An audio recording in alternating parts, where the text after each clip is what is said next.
साखर इथेनॉलचं खरेदी केली जाते त्याच्या दरात वाढ झाली नाही, त्यामुळे कारखानदारांसाठी शरद पवारांनी थेट पंतप्रधानांना पत्र लिहिलं आहे. आपली भूमिका काय आहे या संदर्भात?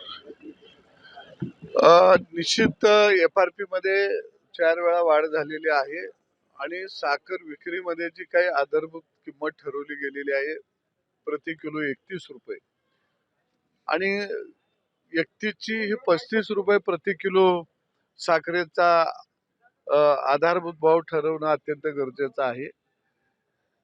आणि दुसऱ्या बाजूला पवार साहेबांनी साखर कारखानदारे अडचणीत आली याची लगेच जाणीव झाली, परंतु महाराष्ट्रातला शेतकरी सुद्धा अडचणीत आलेला आहे.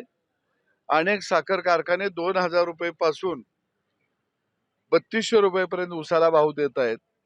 पवार साहेबांच्या एरियामध्ये बारामतीला मात्र सोमेश्वर सहकारी साखर कारखाना आहे, ते मात्र 3600 रुपये भाव देत आहे. आणि त्याच्यापेक्षा जास्त रिकव्हरी असणारे महाराष्ट्रातले साखर कारखाने हे शेतकऱ्याला 2000 पासून भाव द्यायला सुरू करत आहेत.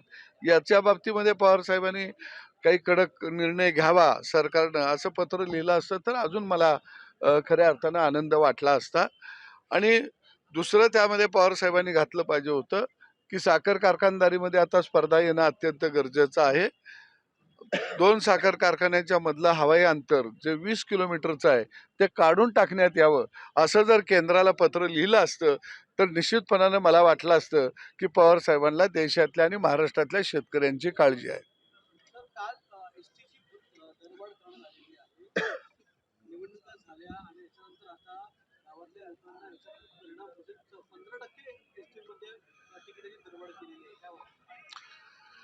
नाही, मला वाटतं की आपण अनेक योजना एसटीच्या माध्यमातून दिलेल्या आहेत. अपंगासाठी एसटीच्या योजना आहेत, विद्यार्थ्यांसाठी आहे, महिलांच्यासाठी आहे, वृद्धांच्यासाठी आहे. आणि या सगळ्याचा विचार करता जी काही दरवाढ आहे ती शेवटी सरकार सगळ्या बाजूचा विचार करून निर्णय घेत असते आणि योग्य आहे असं मला वाटतं की बरेच दिवस झालं तिकिटाची दरवाढ झाली नव्हती, कारण त्याची झळ ही सर्वसामान्य माणसाला सगळ्याच कॉमन बसते असं होत नाही.